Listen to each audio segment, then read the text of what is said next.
Good morning, good afternoon, good evening. We are the Business Brunch, and we are here to be your working from home team. We are here to help you connect, learn, evolve, thrive, all the good stuff. So All of those. today we are here with our usual suspects, Vanessa Ashworth, marketing guru extraordinaire, and Sarah Farmer, the expert in all things coaching and evolving, really just evolving the self, evolving the mind, and just generally making yourself become more of what you should be in life and not listening to others' negativity. And my name's Melinda Ward, and I am here representing the business and consulting community. And yep, today's topic is focused on Vanessa's great area of expertise, and that is marketing and marketing yourself and marketing your skills. And whether you are doing things like looking for a job or looking to promote your own company or looking to help support your company in the media, there's always something good to know about marketing. So jump in the chat, let us know you're here, and let us know where you're from, say hi. And also, if you have any great burning questions that you'd like Vanessa to answer, because I think that will be something that can help steer the conversation. There's so many, like we were just talking before going on air, there are probably more than a million different points to cover. So we can't do that all in the time allocated. Why not? Why not? Let's get it all done in half an hour. Because we want to do it properly. Oh. But let's prioritize. How about give us a note in the comments. What areas are you most stuck with when it comes from marketing? So Am I allowed to say hello to people already? Sorry, I got excited. Yeah, let's roll in. I pressed the button. Helen's in. Hello, Helen. Nice to see you. A nice description. I don't know what of, but it was all lovely. A mystery LinkedIn user saying hi. Who are you? We don't know. Tell us who you are if you want to, or hide. We don't mind. Andy's in. Hello, Andy. Hi, Andy. Oh, we love having you here, Andy. As ever. Always great, insightful comments. Brilliant. Yes. And we've got the lovely Danny Wareham, the bee lover. Check him out. Happy bees make happy bees. All about his bees. And he's bloody good at what he does as well. So afternoon to you. Nice to see you. So as people are connecting in, don't forget, if you know people who should be listening to Vanessa's words of wisdom, now's the perfect time to get them linked into this show. So share the links, invite your friends, and be sure to keep those comments coming. Now, while you're getting everybody into the room, let's do a whip round and see what we got up to at the weekend. Vanessa, I'm guessing you are almost ready for the big show at Rivington. We are, yeah. So we had another day of lantern building. So over the last 2 months, every Sunday I've had between 15 and 20 people come to the house to work to build these huge lanterns and structures for the Rivington Festival of Light, which takes place this weekend. So it's a short week for me ahead. I'm just working 3 days, and then Thursday and Friday I'll be up on the hill installing all the structures for the festival. So yeah, amazing. If you've not seen my post today after the show, go and look it up. I share how we got the huge crown out of the house. It's quite funny because I built it and didn't think about it. Didn't think about the exit part or the transport part, perhaps. Yeah. You also see a photo of Paddington as well, which I'm particularly proud of. Oh, I have to go see that. Yeah, have a look. I'm still looking forward to seeing the kind of photos and videos from the actual show. Yeah, next Monday, when I kind of cleaned up all the kind of the videos and the photos, I will share them all and share it with everybody because it'll be amazing. Yeah, because tickets are sold out. So if you're thinking of going this year, you're not going to be able to. You'll have to live vicariously through Vanessa's photos. But next year, something to make a plan for. Get your tickets early. Yeah. All right. How about you, Sarah? What'd you get? I had a really nice weekend, thank you. Or has also had a horrible shock this weekend. My very, very good friend, Louise Needham, who might be watching, had a horrible car accident. Ooh. It makes you realise how everything can change in an instant. She's fine. The car is written off. She's okay, very shaken up. But I just want to send her loads of love. And yeah, that was really quite scary. So look after yourselves, everybody. Anything can happen. But yeah, so that was going on. But other than that, I was, did a lot of being outside. It was really sunny. Didn't do a huge amount of work. Yay, go me. Which was nice. Look at you now, you've written your book. It's all Look at me now having a weekend. I mean, I did a little bit on the book because I had to do something on the author bit, but it was fine. It took like 10 minutes. Very, very different. Oh, Louise is in. So can we just say, Louise, please, send, if you're on LinkedIn, send Louise Needham some love. Tell her to get well soon and everything. Yeah. So, and I know this is going to be a really useful session for Louise as well. So glad she's joining us. But yeah, lovely weekend. What about you, Melinda? Tiaras, tubes? I don't know. What did you get up to? No. Oh, all right. No, this weekend was more the DIY sort of weekend. It was painting floorboards in the lounge and that sort of fun stuff in anticipation of a sofa that was supposed to arrive this week. And now I've been emailed that this morning that, oh, it's out of stock. We're not sure when you're going to get it. So, yay. For Christmas, hopefully. Let's just see. On the plus side, at least the floor painting is done. So, yay. Very nice too. Well done. Very, very productive. Danny, for me, it was a Southport Comedy Festival and a load of bookkeeping. Yeah. Oh, there's nothing more cool than being a business owner, is the Danny, at the weekend. It never stops. The Crown was very impressive. Andy must have seen your post. I'll go back and look at that. This is Louise. Okay. She's a LinkedIn mystery user. And LinkedIn mystery user again says, thank you, guys. Oh, yeah. So glad you can be listening. And the good news is, Louise, you can sit and watch this today. You can't normally because you're working. There we go. There's always a silver lining, right? Okay, shall we get to the crux of the matter? Yeah. So the challenge that many of us have, I think, is we all know that we should be doing perhaps more social media posting from a marketing perspective, not just the selfies of what we did at the weekend. But the thing is that blank page feeling, that, opening up, start post, bing, and then your brain goes completely blank and you're thinking, oh God, what do I put? How do I start? There's a million things I could say, but I can't think of one right now. And what's the right thing for today? And how do I even approach this? So I'm sure, Vanessa, being a marketing expert, you face this sort of conundrum all the time. So can you kind of give us some ideas of how you might unblock that block? How do you unblock that block? Right, so, you know what I mean? Shift the block. With a plunger. Yeah. Okay. So this is all about copywriting, isn't it? It's about content and content that converts. And that's what we kind of said we were going to talk about today.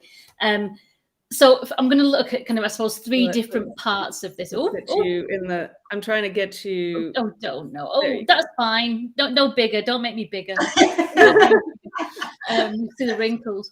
Oh, that's another thing. Next week, actually, just before we start, I'm going to be 50 very soon. And you see all this gorgeous hair. I'm very seriously thinking about going for a buzz cut. You've done this before, though, haven't you? You've done the a long time ago. Yeah. Back to my it's the real me. Deep down inside, I'm always a skinhead, not in a political sense, just so yeah, I think inner punk. Yeah. So next Monday, if I've been brave enough, I'll look very different. But do an interim mohawk on the way if you're going to do that. I don't know about that. Anyway, back to this. So I'm going to look at copywriting. We're going to look at the foundations and the different kinds of content, and then kind of helping, how do you find those ideas? But it'll all hopefully help.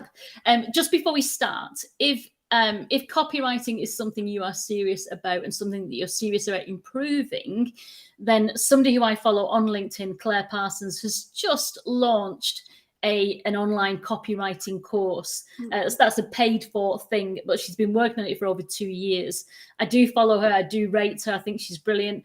So you might want to look at that if it's something you're serious and you want to invest in. If you want free advice, then another content creator who I think is brilliant and gives loads and loads of long form, detailed, actionable insight is Lizzie Davidson.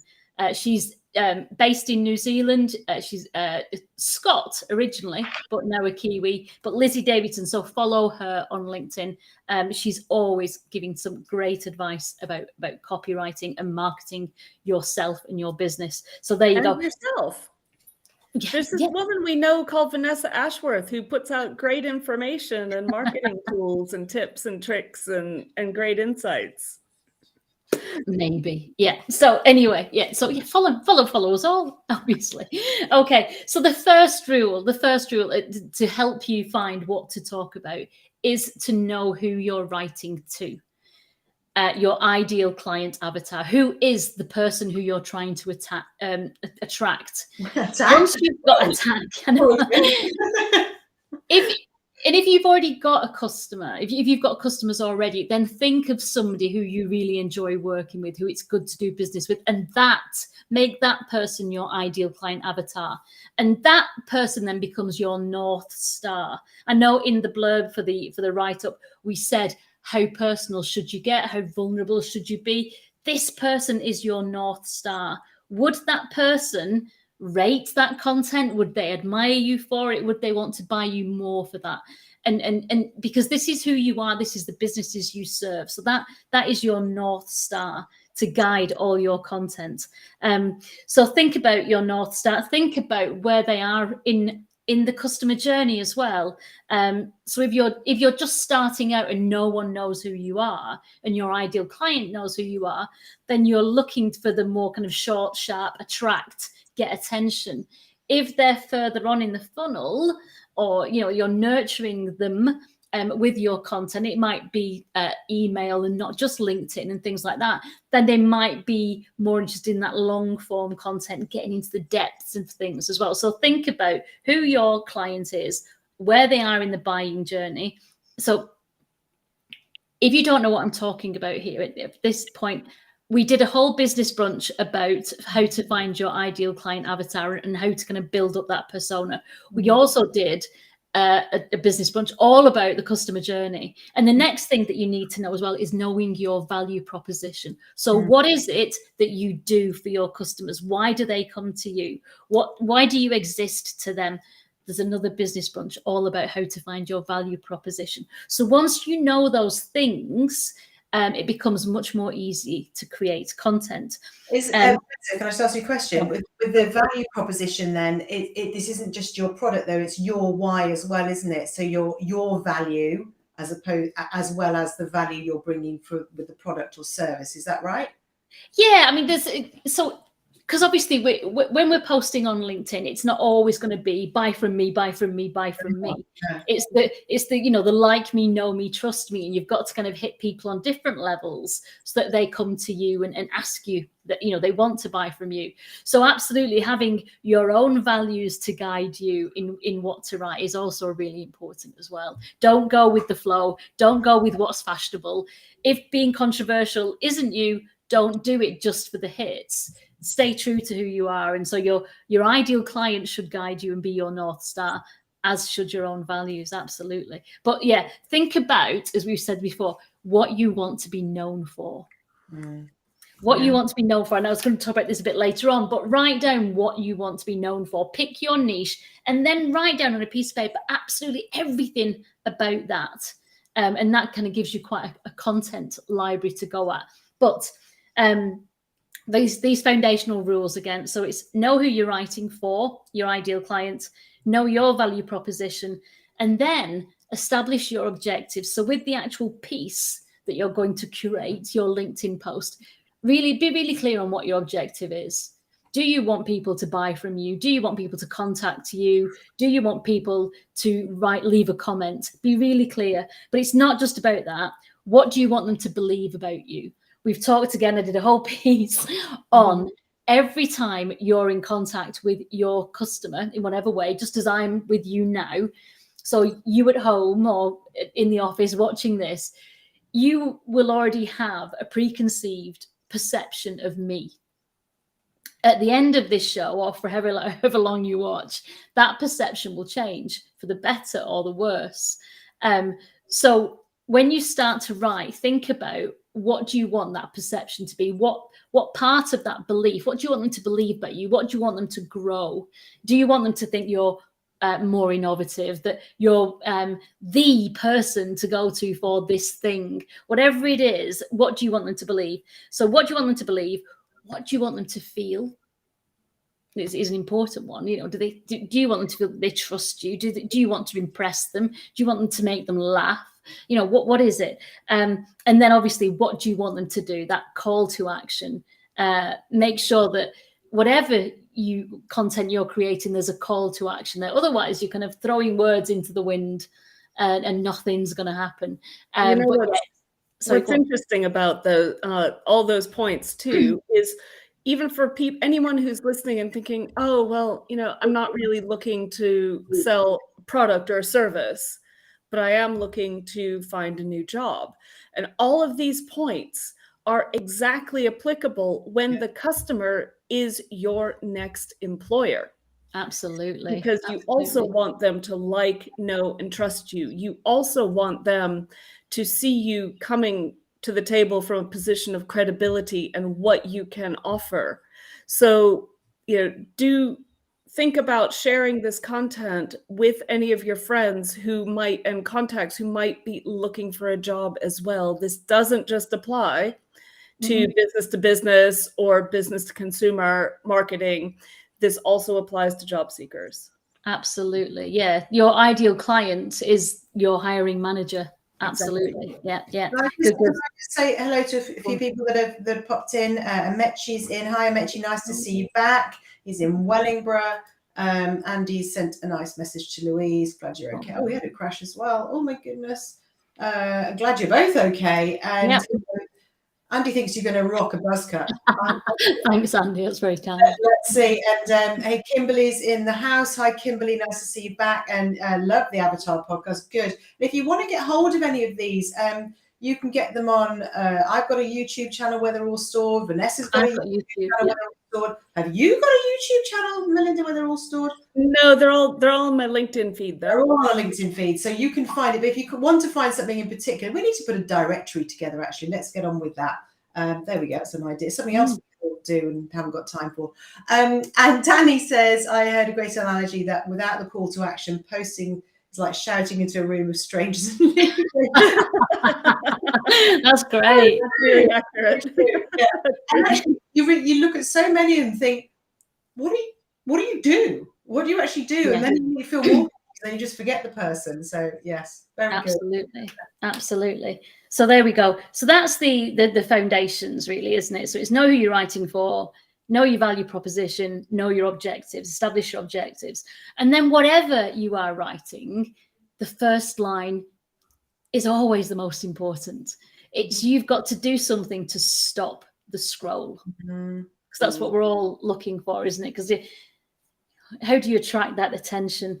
And it doesn't matter whether it's, that your email subject line, or it's a PR headline, or if it's a LinkedIn line. The aim is to stop the scroll. Now, with email subject lines and with a PR headline, it is more of a headline. You might want to kind of encapsulate the story. What is the person going to learn from the rest of the piece that's going to attract their attention and make them want to learn more? In LinkedIn, it doesn't have to do that. You just want to create intrigue. When you're scrolling through the post, you see the first 2 or 3 lines, then there's that little see more button.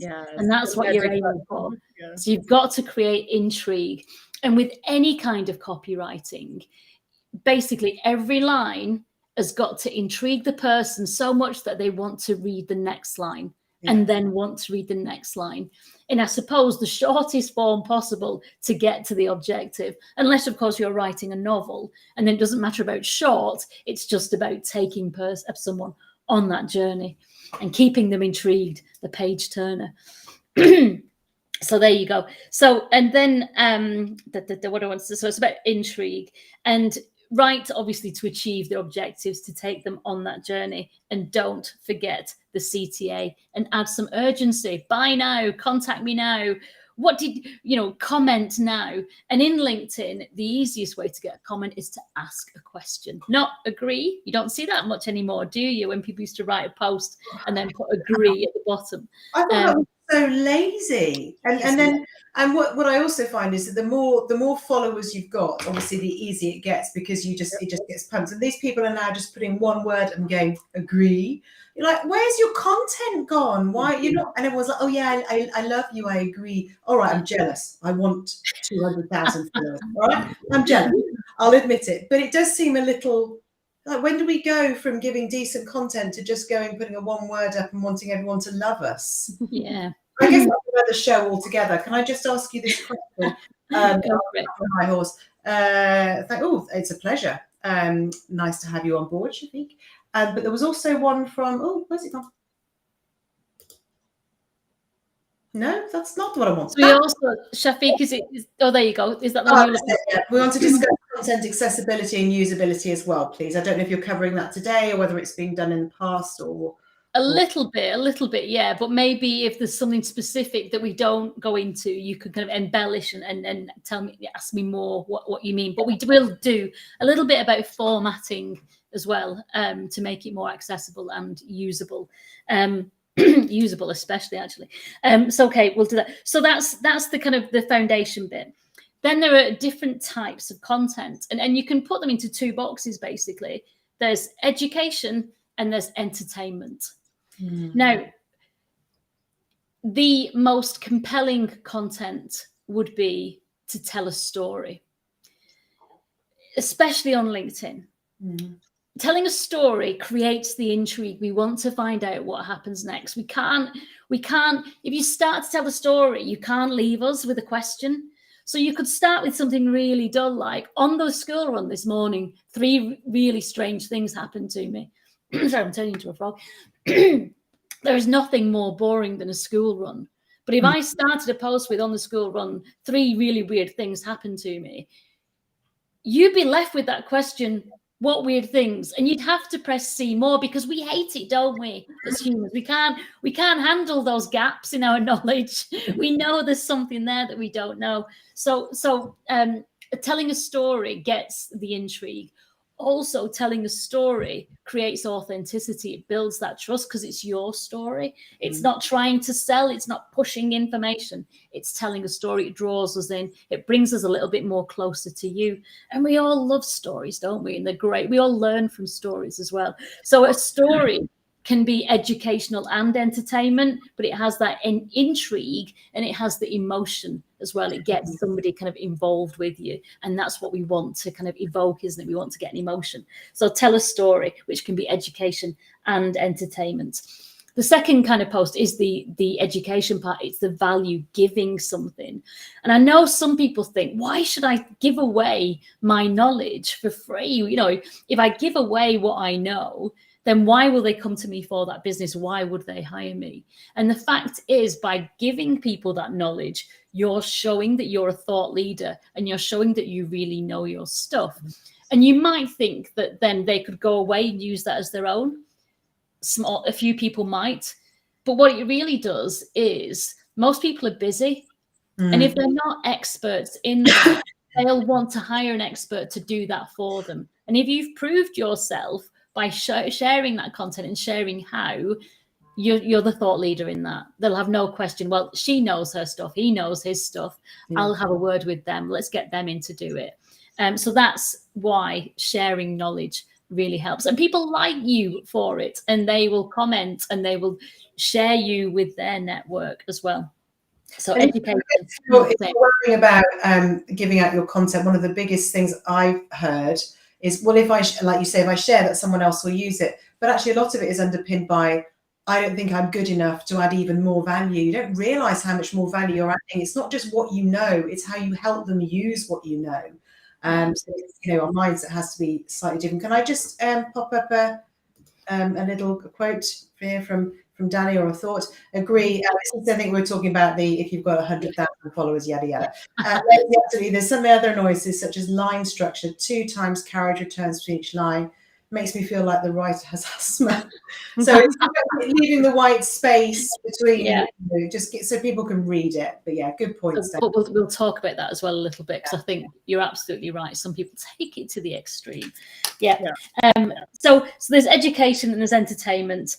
So you might think, I mean, some people share gifts, and some people think this is not Facebook.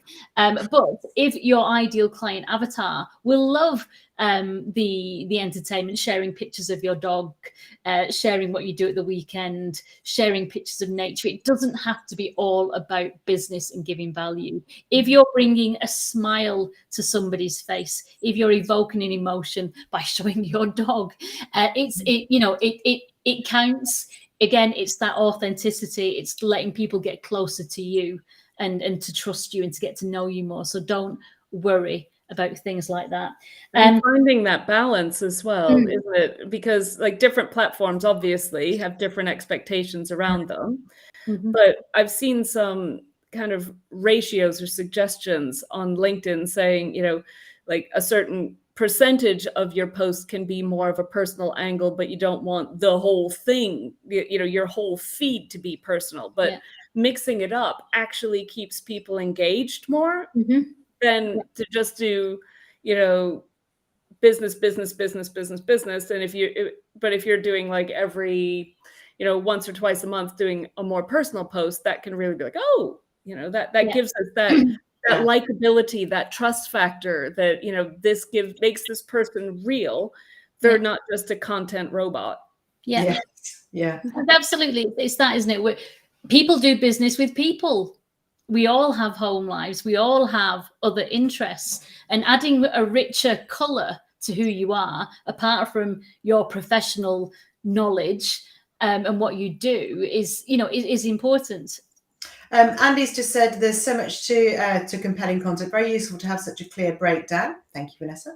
One key, as always, is preparation. We can't all be compelling writers, but we can be kings of prep. Absolutely. And what I do is, if I go around thinking in LinkedIn posts, how sad am I? But something will happen, and I can see my husband's going, "What have you thought of? How's that going to be a post?" And I can't help it, and I have to capture it there and then to do it.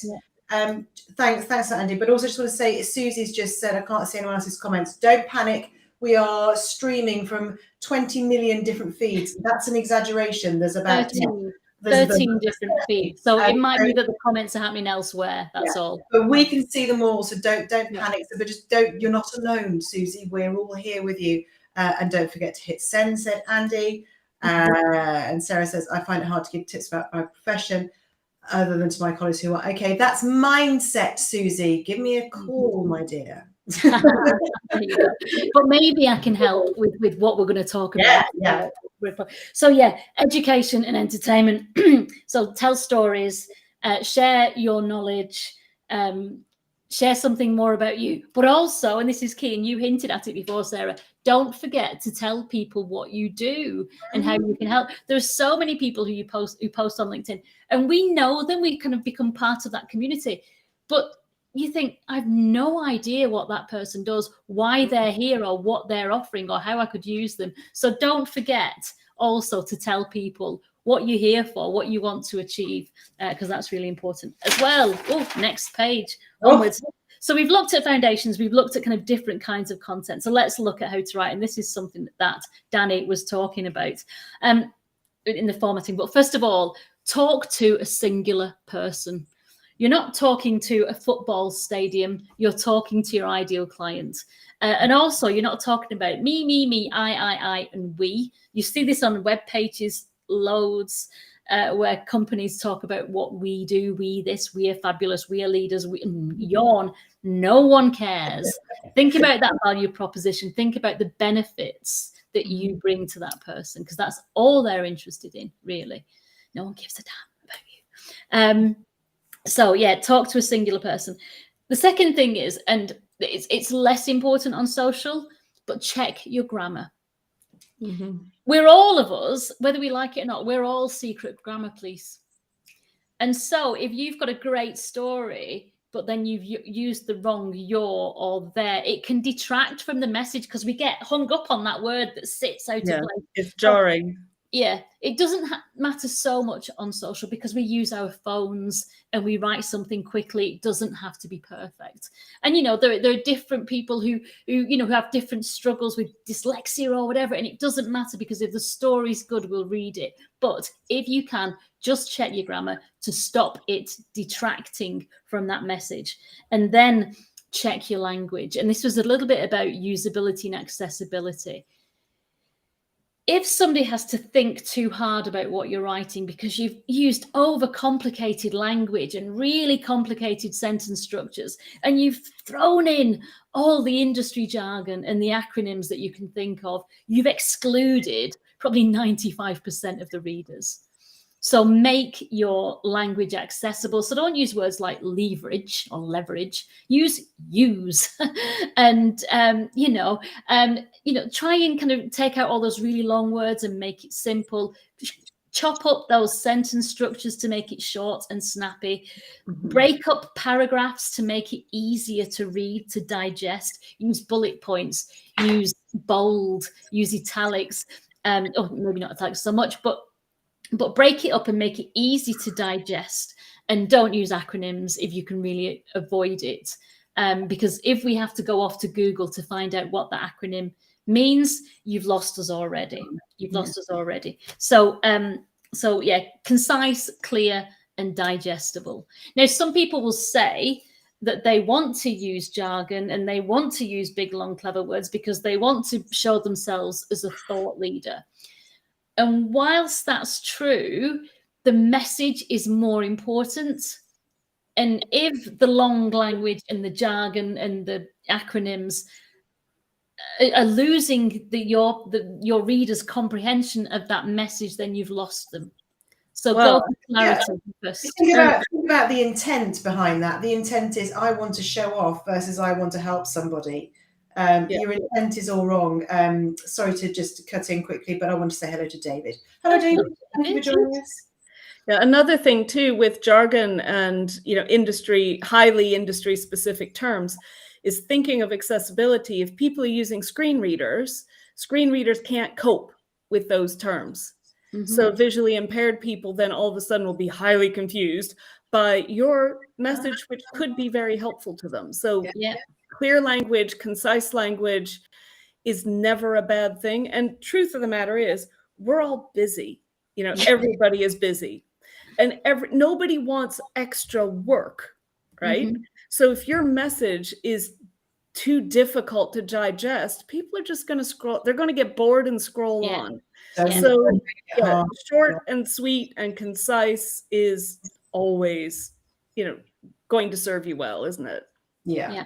And Andy's backing that up, isn't he? Simplicity is a big thing for me. People I've thought as having the best understanding have been able to explain things more simply than anyone. Exactly. No one cares about your widgets and your well, I don't know what else they don't care about. But just keep it simple. Make it. I talk about noddy language. Just put it in noddy language. Make anybody be able to pick it up. So screen readers don't always see fancy fonts like italics, but I'll use those sparingly. Yeah, good. Yeah. As soon as I said italics, I thought, oh no. I just meant kind of making it kind of the formatting, but not double. And I mean, oh God, do you remember about 18 months ago, people would put 2 lines and then there'd be a massive, huge gap. And then they put, oh my God, that was that. Leave, next, scroll. What was all that about? Was that supposed to help you draw down and keep people's attention? Or it was, I think I might have tried that. It was trying to game the algorithm, I think. To make people spend longer on your post, but pressing see more is enough, really. So that's the formatting bit. So there you go. So you've done all that. We've looked at the foundations. We've looked at the kinds of contents. We've looked at kind of how to write. What we have time? Right, we've got a few minutes left. Okay, you're powering through. There you go. So what to write about? Okay, so we said at the beginning, think about what you want to be known for. So when I first became active on LinkedIn, I'm a marketer. There's a million other marketers out there. So I thought, I'm not going to talk about marketing. I'm going to talk about customer journey mapping. So, That's interesting. It's something different. So think about your area of speciality and then pick something within that. It doesn't have to be forever. It just has to be to launch you out. But think about that and write everything you can about that topic, and that will guide you to create content. If you're not a natural writer, you can think about just reading it, just talking into your phone. And then you can transcribe what you say. So that's, like we said about writing a book, don't try and start from the first word, start from the middle and then work outwards. Think about the message and all the rest of it. So that's another way to kind of cheat writing if you're not a natural writer. Have I mentioned that I've written a book? You have, yeah. We might have mentioned it a bit earlier, your book, aren't you, Clive? Is it full of really long words and jargon? It's full of really long words and jargon, but they're all the same words repeated because I don't know many. Brilliant. Sorry to interrupt you. Carry on. No, it's perfect. There's a book by Marcus Sheridan, which is called They Ask You Answer. And it's a great book. But the premise is, think about everything that a customer or a hiring manager might ask you, everything about your business. And then write a blog on each one or write a post about each separate thing. That's good. Yeah, it really is. And even, and especially the objections, why should somebody not work with you? Or what will they think? Oh, no, I can't work with that person because, Andrew McCaskill calls it blowing up the bomb, doesn't he, in an interview? It's if you think somebody's got an objection to hire you, then blow up the bomb early, get it on the table and handle that objection. You can do that in your writing too. So They Ask You Answer, great book for that. For other ideas, follow hashtags. The hashtags in your space. You'll see what other people are talking about. You can comment on that. You can then think about that comment and expand it and do a post about it yourself. And you'll see what the people are writing about. Look for infographics about what you do. They're really short form information that are out there that'll give you loads of ideas of things you can write about. And obviously more long form content like podcasts, YouTube videos, as well. So look at what people are writing about and form your own ideas and share your own ideas about that. Talk to people, really important. Talk to your customers. Ask them, what would you like me to talk about? What questions do you have? What knowledge is missing? How can I kind of help you? But also, especially if you're kind of unemployed or setting up in business, talk to people, people who you've become connected to on LinkedIn, not really at the beginning because that's weird. But once you've established a relationship, ask people, do you fancy having a Zoom coffee? Because talking to people and when people ask you what you do and how you do it, it just evokes loads of ideas and will give you some great content ideas. And it's great to talk to people as well. You're not on your own. So that's all good. Share your journey, obviously your discoveries, your learnings, your fails, your wins, anything that you've learned, anything that you've read, share about that. And a really big one is go for a walk. Just get away from your screen, go for a walk in nature, clear your head, and then you'll find the ideas just come. But your ideal, that's the point you asked about how personal to get. And I think we might have talked about it just briefly, but your ideal client will guide you if it's too personal. And if you want to share something that's kind of quite vulnerable or quite personal, then sit on it for a while. Don't think that you have to post it. Sleep on it, think about it. And again, think, would my ideal client appreciate this? Would they appreciate knowing this about me? Is it going to help me on that journey? Or will it help you with your own kind of mental health or whatever? But be wary of that. Be wary, I think, personal opinion. But sleep on it and think about it. And your ideal client is your North Star, as are your own values. Yeah. And never, ever post after having a few drinks. Don't do that. And obviously, all your old content, repurpose it, tweak it, change it, improve it, adapt it, share something else about it, but reuse everything that you've already used before. Can I just interject quickly, because just the thought that the other thing is, unless you do something that's really, really going to set people off, like the crying CEO thing, if you write something that isn't quite right, I promise you no one is going to remember next week.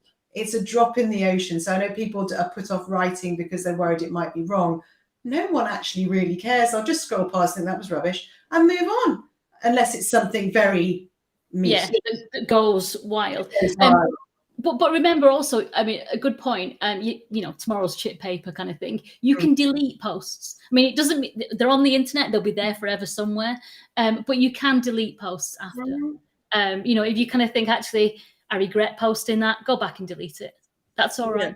Or you can stop comments if you find that you're getting like negative feedback, but you want to leave the post out there. Yeah. You can block commenting. Yeah. Can you? Oh yes, you can turn off comments. Oh, I wish I'd known that on one I did a while ago. I remember that one. I had to remove it instead. Yeah. Can I just bring up so a couple of comments. Andy David said, I like the idea of a Zoom coffee. Yeah, they're called Zoom offies. Andy, where have you been? They all became the rage when COVID hit for a variety of reasons. Great idea. And Danny has said, remember, everything you post is there forever. Even if you delete it, you can still do. Yeah. But you can take it off your timeline, can't you? Yeah, think before posting is probably a good idea, but then don't procrastinate so much that you can't do something. Someone's at the door. Avon's calling, Melinda. Oh. Andy says he doesn't get out much. None of us do after COVID. We'll stay in. So my final point, really, and obviously ask any questions, but remember, there is no perfect post. So don't let rules and ideas stop you.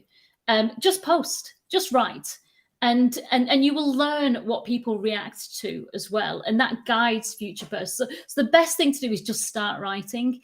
And if you're really kind of, I don't want to post, get busy commenting, because those comments will guide you, and you'll find your community, and you'll find that kind of inner guidance of what you can write about. But the other thing is also change it up. Once you find a winning formula, don't stick with it forever. Change it up. Do something different. Don't always do the same thing, because people get bored of it. So yeah, put in those personal posts. Try something new, and just enjoy it. Surprise and delight. Oh. There you go. Well done. Brilliant, absolutely brilliant. And we know there is so much more. And actually, everything you said, it's a bit like when people say, don't worry about giving content. You've told us a lot of things, but actually now what's underneath this is, how do you do that? I'm wondering whether you'd be running some courses on this, Ms. Ashworth. You know, I thought about it for a while. Yeah, I did think about creating a course. I think maybe there's a little course or two in there, a big course or two in there. Actually, I'll have a chat with you about that afterwards. Okay, Susie. Hi, Susie. So the issue with deleting posts or stopping comments is that people's interactions are lost, and they might be in order that you put. Susie, they won't remember. Honestly, you post and go. I mean, comment and go. I think you're worrying about it probably too much.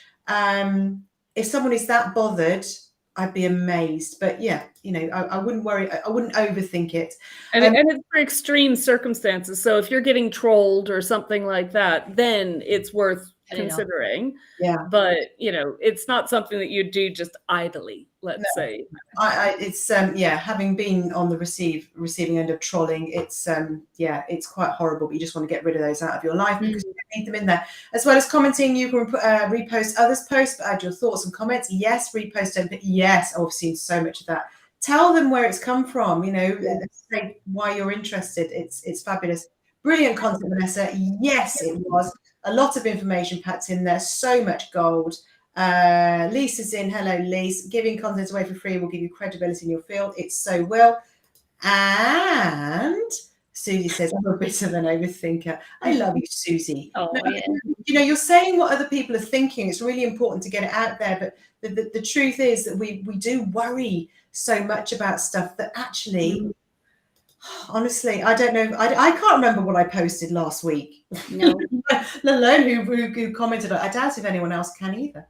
Oh, I mean, it's amazing, obviously. Just other things, actually, just to because don't just post and then sit back and wait for the magic to happen. Okay. Because unless you've built that community, that won't happen. The best thing to do is use hashtags on your post, because that might get them seen by people who you aren't connected to.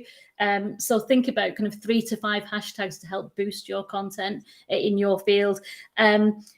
Add a photo. Don't just do a post. add a photo if you can. People love a photo, especially selfies, because we want to get to know you, want to see who's behind the words. You mean these ones? Yeah. Those ones. Yeah. Yeah, we like them. Can we just go to photo seconds? I don't need to see. I'm going to sound like such an old woman. I don't need to see you in a short dress, high heels, and boobs out every single post. Not you personally, Vanessa. I mean, I could always see that. Again, your ideal client. Yes, exactly. Will guide you there. So don't be fooled by this is working for some people because they're a lot younger, but also because they're attracting a different client base. But just move on from it if it's not your thing. But use your photos carefully. Yes. Otherwise, it gets a little bit repetitive. Well, our time ideal has gone by client is so fast. Do you have any final thought for us, Vanessa? And then the other thing is, again, don't just expect your post to fly. Before you post, get busy in the comments with other people, then post, and then stay busy in comments on other people's posts, because that will potentially get those people to see your post too, and they will reciprocate. LinkedIn is very much a reciprocal thing. We give, and people give back.